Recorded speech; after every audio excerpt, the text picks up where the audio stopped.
اب تک جتنے اسباب کی تشریح بیان ہوئی ہے ان کا اجمالی خلاصہ یہ ہے کہ ساری کائنات اور کائنات میں موجود تمام افراد کائنات کی حیثیت ایک علم کی ہے، اور یہ علم اللہ تعالیٰ نے اپنے اسماء کے ذریعے ان بندوں کو سکھایا ہے جن بندوں کے اوپر اللہ تعالیٰ کی خصوصی رحمت ہے۔ اللہ تعالیٰ نے یہ علم ان بندوں کو اس لیے سکھایا ہے کہ وہ کائنات کی رنگا رنگ زندگی کا مشاہدہ کر کے اور کائناتی حیات میں تفکر کر کے اللہ تک رسائی حاصل کرنے کی کوشش کرے۔ اور جب کوئی بندہ جدوجہد اور کوشش میں اللہ کے قانون کا تقاضا پورا کر دیتا ہے تو اس کے اوپر اللہ تعالیٰ کے عرفان کے دروازے کھل جاتے ہیں۔ اللہ کے عرفان کی دو صورتیں ہیں، ایک اللہ کی صفات کا عرفان ہے، یعنی سالک اپنے اندر ایک ایسے علم کا مشاہدہ کرتا ہے جس علم کی حیثیت صفاتی ہے، اور جس علم کی حیثیت افراد کائنات کے خد و خال اور افراد کائنات کے اندر حیات و ممات کے تقاضوں کی ہے۔ صفات کا عارف اس بات کا مشاہدہ کر لیتا ہے کہ خالق اور مخلوق کے درمیان کون سا رشتہ قائم ہے، اس کی وجہ سے خالق اور مخلوق ایک دوسرے کے ساتھ متعارف ہے۔ صفات کا علم جاننے والا بندہ ظاہرہ خد و خال کے اندر باطنی خد و خال کا بھی مشاہدہ کر لیتا ہے، یعنی وہ افراد کائنات کی روح کا وقوف حاصل کر لیتا ہے، اس کے سامنے عالمین کا ریکارڈ آ جاتا ہے۔ صفات کا علم رکھنے والا بندہ فرشتوں سے، حشر و نشر سے، عالم اعراض سے، برزخ سے، سماوات سے اور عرش و کرسی سے واقف ہوتا ہے۔ اس کے مشاہدے میں یہ بات بھی آ جاتی ہے کہ ہماری دنیا کی طرح اور بھی بے شمار دنیایں موجود ہیں۔ جس طرح ہماری زمین پر نوع انسانی، نوع حیوانی، نباتات، جمادات کی آبادیاں ہیں، اسی طرح دوسری دنیاؤں میں یہ سب اسی طرح ترتیب و تنظیم کے ساتھ قائم ہے۔ دوسرا رخ اللہ کی ذات کا عرفان ہے۔ ذات کا عارف یہ جانتا ہے کہ کائنات کی تخلیق کن فارمولوں پر ہوئی ہے اور کائنات میں اللہ تعالیٰ کی کون سی مشیت کام کر رہی ہے۔ عرفان صفاتی ہو یا ذاتی ہو، اس کو حاصل کرنے کے لیے اپنے روح کا عرفان ضروری ہے۔ روح کے عرفان کے سلسلے میں یہ بات بیان کی جا چکی ہے کہ روح 3 پرتوں پر قائم ہے اور ہر پرت کے 2 رخ ہیں۔ انہی 3 پرتوں کے اندر ازل سے ابد تک تمام زندگی سفر کرتی ہے۔ اللہ کی صفات کے ضمن میں یہ بات بھی سامنے آ چکی ہے کہ اللہ کا ہر اسم بحیثیت علم کے علیم ہے اور اللہ کا ہر اسم بحیثیت خالق کے قدیر ہے۔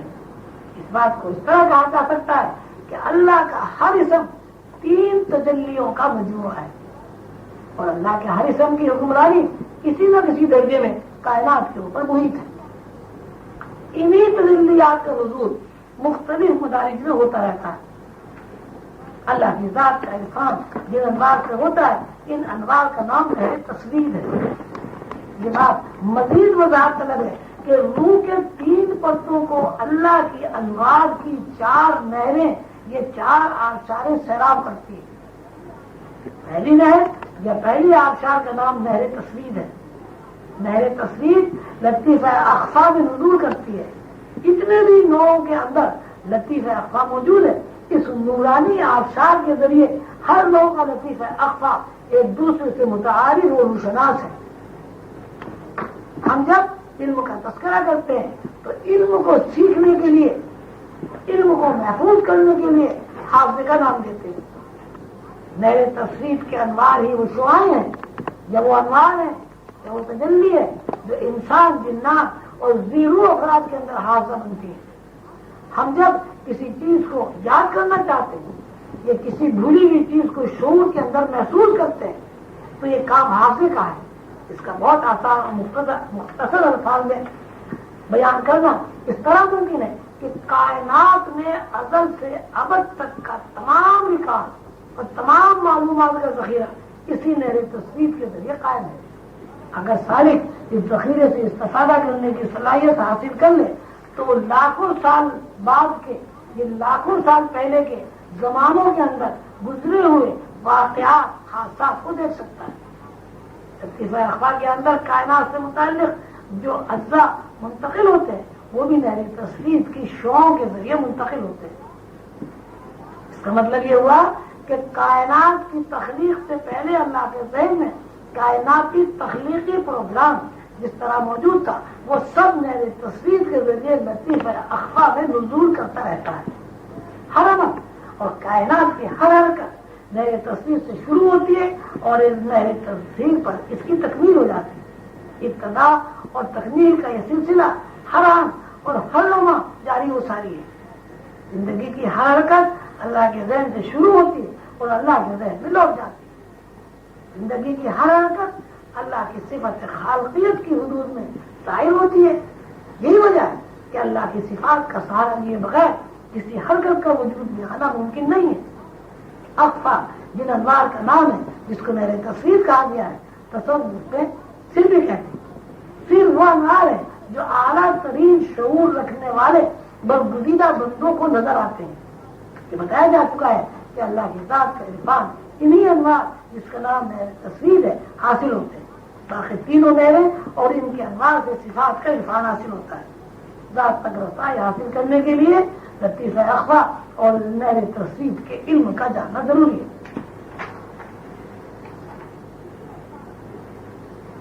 پچھلے اسباق میں آپ پڑھ چکے ہیں کہ ساری کائنات دراصل اللہ کے ذہن کا عکس ہے، اور جس طرح اللہ کے ذہن میں کائناتی پروگرام موجود تھا وہ کن کے بعد وجود میں آ گیا۔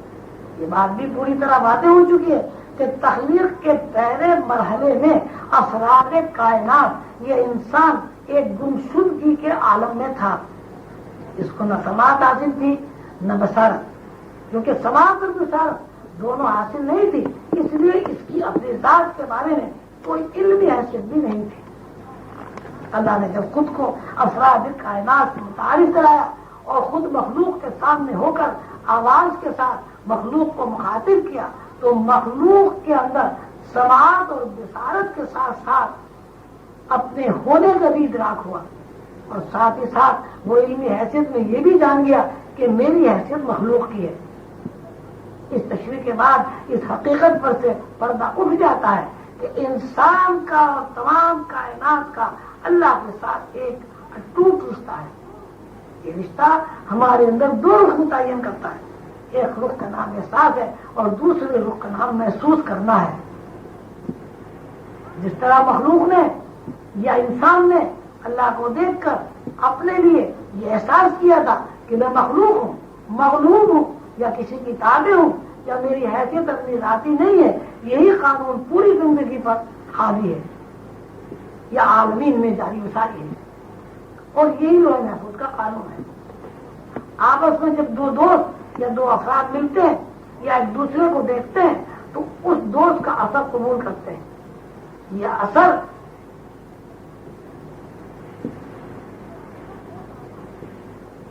اثر دو طرح کا ہوتا ہے۔ دونوں دوستوں میں سے ایک دوست اثر ڈالنے والا اور دوسرا دوست اثر قبول کرنے والا ہوتا ہے۔ ایک دوست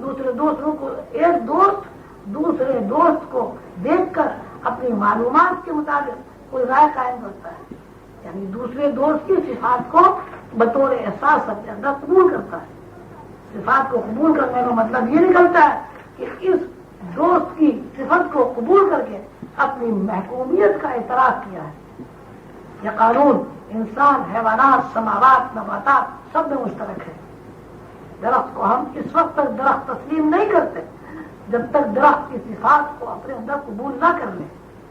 اسی طرح کوئی طرح اپنی حیثیت اس وقت تک قائم نہیں رہ سکتا جب تک کہ درخت کسی انسان کی صفت سے مغلوب ہو کر اپنی محکومیت کا اعتراف نہ کر لے۔ دیکھنے کی طرز یہ ہے کہ مخلوق کا ہر فرد دوسرے فرد کو اپنے اندر دیکھتا ہے، اور اپنے اندر دیکھنا اس وقت ممکن ہے جب اپنی نفی کر دی جائے۔ یہ نفی کرنا ہی مغلوب ہونا اور محکومیت ہے۔ یہ قانون پوری کائنات کے لیے ہے۔